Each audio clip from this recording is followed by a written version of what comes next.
Assalamualaikum everyone. Welcome to our very first virtual class. Now today's lesson is on topic 1, which is Introduction to Statistics. Now I hope that you will use these lectures together with your notes, lecture notes, and your required textbook.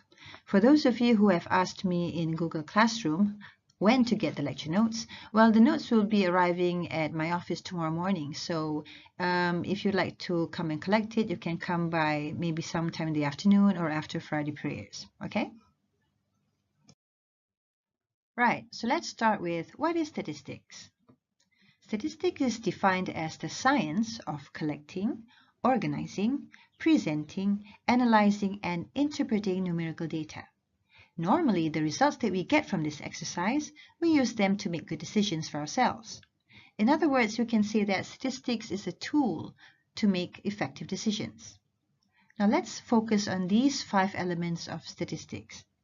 Now, in order to help you understand them better, why don't you relate them with the assignment that you're about to do? You remember the assignment that I gave you? The first thing you needed to do is to collect data. This is because data doesn't just appear. You have to go out there and collect them yourselves. There are generally 2 types of data that you can collect. One is known as primary data. Primary data is basically data that you collect from surveys or interviews or experiments. The second type of data is called secondary data. Now, these are data that you collect from published reports or from organizations or government agencies or even companies. In other words, these data are already in existence and all you have to do is get permission to use them. Now, once you have collected your data, you need to organize them in such a way that makes sense to you. How? Well, you can organize your data by way of tables or diagrams or charts or even numbers. Now, after you've organized your data, what you need to do next is to present them to your audience. Now, in your case, your audience is me. So you must make sure that you present your data in an interesting manner, as well as in a way that makes sense to the both of us. Now, it's not enough just to present your data. You must understand what your data is trying to tell you. This is basically analyzing your data. Now, once you know what your data is all about, you'll be able to use it to answer any questions or any problems that you were looking for. Now, this is basically interpreting your data. So I hope you understand the definition of statistics and understand especially these 5 elements of statistics, okay? Now, next, why don't we move on to why do we need to learn statistics? There are plenty of reasons, of course, but here I would like to highlight only 4. The first one is numerical information is everywhere. In other words, if you look around you, you will see numbers everywhere, guys. This is true. If you go to Giant, along those aisles, you'll see numbers, maybe in the form of prices. And if you want to go shopping, you might see there are certain percentages, sales, whatever. Again, numbers. If you read the newspaper or the magazine, you'll see plenty of numbers in there as well. When you want to do your course registration, also numbers. When you see how many sections are still available, how many students are required to fill in a class, for instance. Again, all are numbers. So, in other words, we live in a world ruled by numbers. So if you don't like numbers or if you are afraid of them, that's a bit, that's too bad, isn't it? So because we live with numbers, we need to know how to read them. We need to understand them. That is why we need to learn statistics. Now, secondly, when we learn statistics, you'll be exposed to many statistical techniques.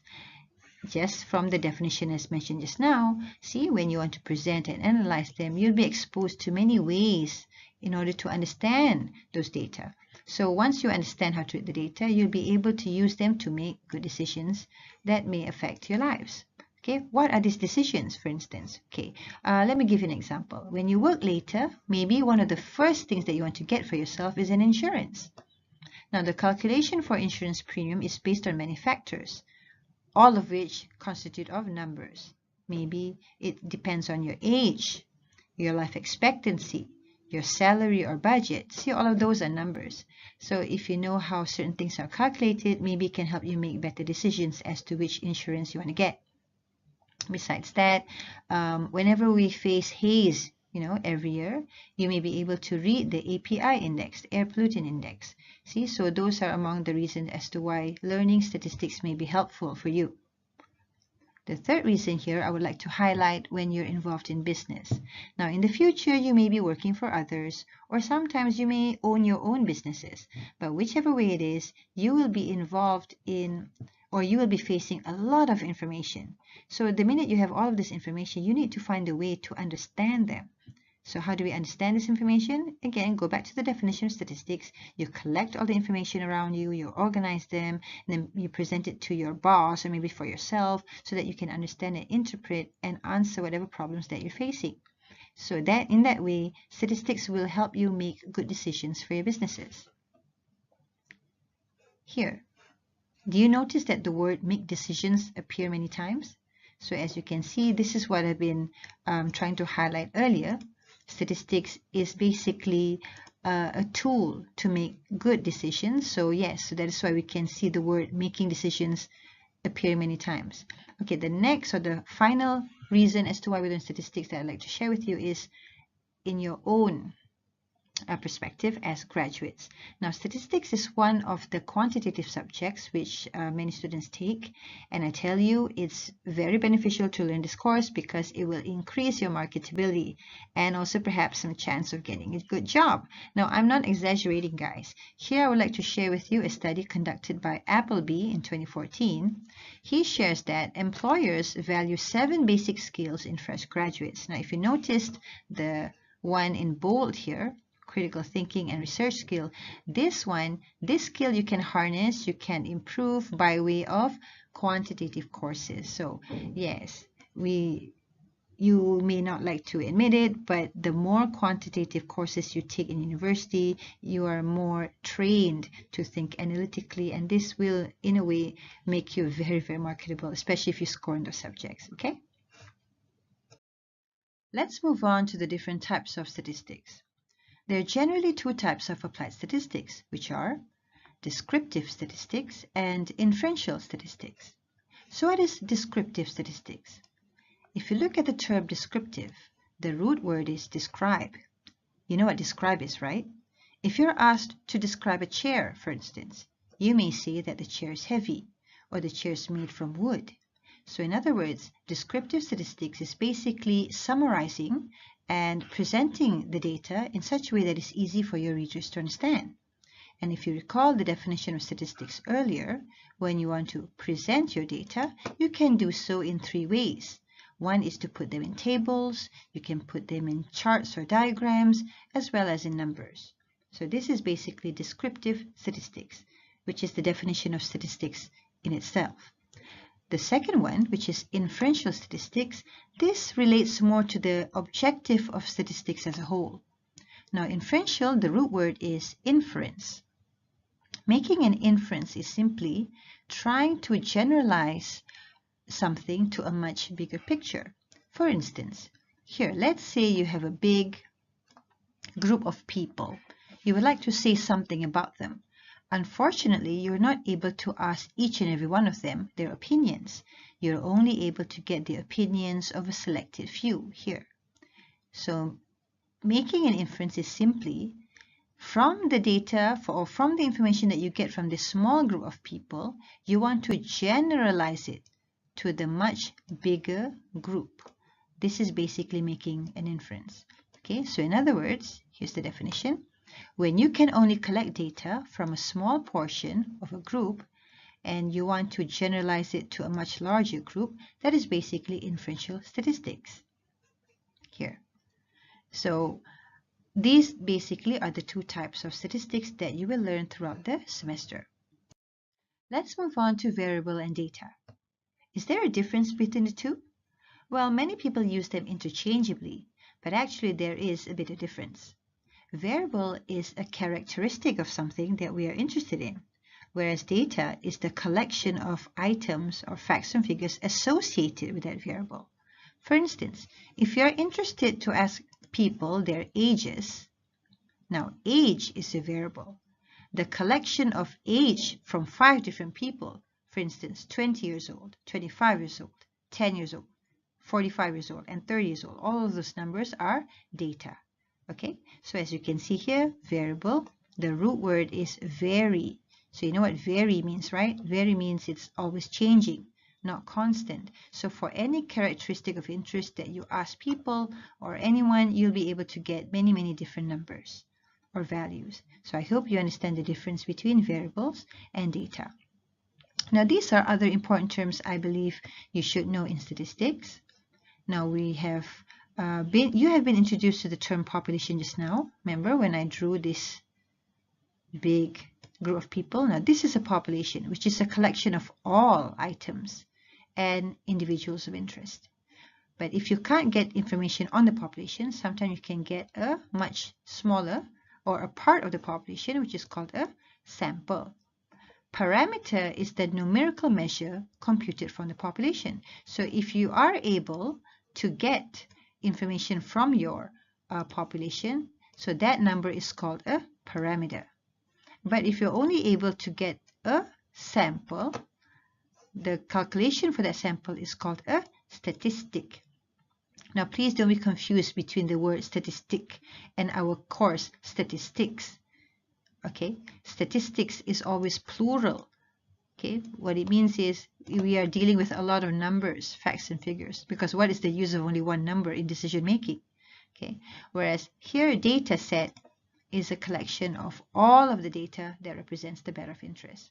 Now you may have noticed whenever we say the word data, data is always plural, guys. The singular form is called a datum. Okay, so whenever we talked about variables and data, we're always looking at the plural side of things. Moving on to the types of data. There are generally two types of data, which are qualitative data and quantitative data. What is qualitative data?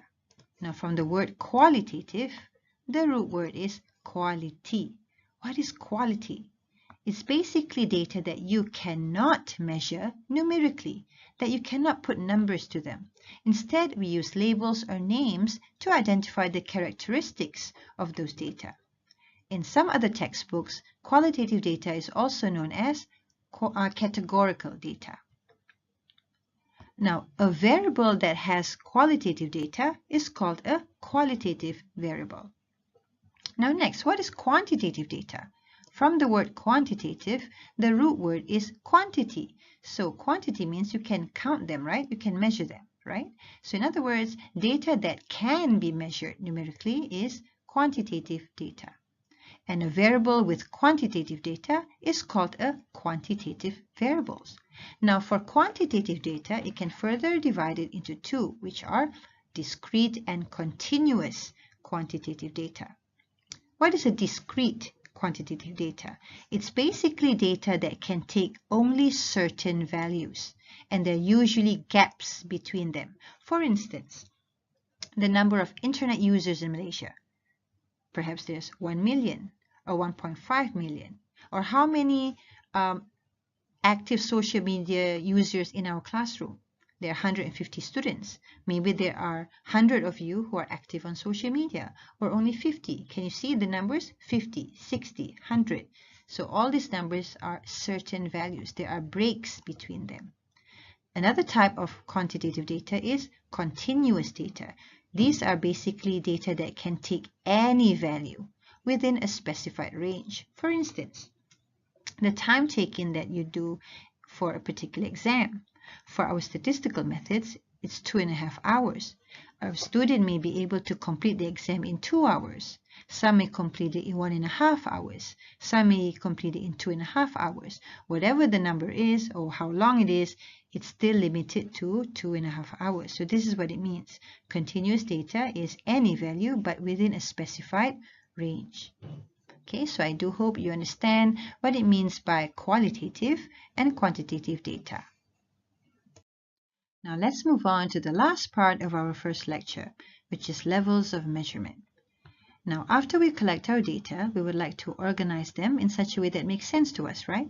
So when we want to organize our data, we can actually classify them into 4 levels or scales of measurement. They are known as nominal, ordinal, interval, or ratio levels of measurement. So let's look at them in turn. What is nominal level of measurement? Now, whenever you have data that you cannot measure by numbers, you can always use names or labels to describe them. So this is basically nominal levels of measurement. In fact, if you want to remember further, nominal is derived from the Latin word nom. Nom is basically name in Latin. All right? Okay, so nominal level of measurement is the lowest level of measurement because, well, later when you compare it with the other levels of measurement, whatever data that is measured nominally, you cannot exploit it. You can't change number. You can't do any operations on them. You can't multiply, you can't divide. So in other words, whatever it is what it is. Okay, so that is why it's called lowest level of measurement. It's nothing to do with physical strength. Okay, besides that, nominal level of measurement is also used to classify qualitative data into categories, as I mentioned to you before. And the thing with nominal levels of measurement is you cannot arrange them in any way. For instance, gender. You know there's male and female, but there's no way for us to say which is better. You can't say male is better, or you can't say female is better. So because there's no way for us to determine which is better, that is why it falls under nominal category. Now let's look at the second level of measurement, which is ordinal. Ordinal level of measurement is just like nominal in that the data are basically described by names or labels, but this time around we can order them, we can arrange them in some rank. All right, so for instance, let's look at here the example size. You know the sizes that we have here: S is small, M is medium, and L is large. In a way we can rank it, right? S is the smallest size, followed by medium, followed by L or large. So this is what it means by we can rank those data. Now let's look at the third level of measurement, which is interval. Now interval is just like ordinal, where we can rank the data in some manner, but this time around not only we can rank them, we can also calculate the difference between the data values. For instance, let's look at the size just now under ordinal. The size in ordinal is simply SML. We know S is small, M is medium, L is large. But we do not know how much bigger or how much smaller the sizes are. But here, in contrast, the stress size, if they are expressed in numbers such as size 2, size 4, size 6, size 12, you know, this is normally the sizes in British, for British clothes. So we can actually calculate the difference between the sizes. Okay, so that's the main difference between ordinal and interval. Remember, both of them we can rank, but only the interval data we can calculate the difference between the values. Now let's look at the last level of measurement, which is ratio. Now ratio is similar to interval, very similar. Okay, similar in the sense that they are both used to measure numerical or quantitative data. But the difference here now is for ratio, there is a meaningful zero starting point. Unlike interval, what it means is when we say something is zero, it literally means nothing or the absence of the characteristics. Okay, like for instance, monthly income. If someone says, I have no income, I have zero income, what it means is that person literally has no income. Literally has zero balance maybe in their bank account. Next example, number of students queuing. If I say there are 5 students queuing, there are 5. But if I say there are 0 or there's no student queuing, it literally means there is no student there.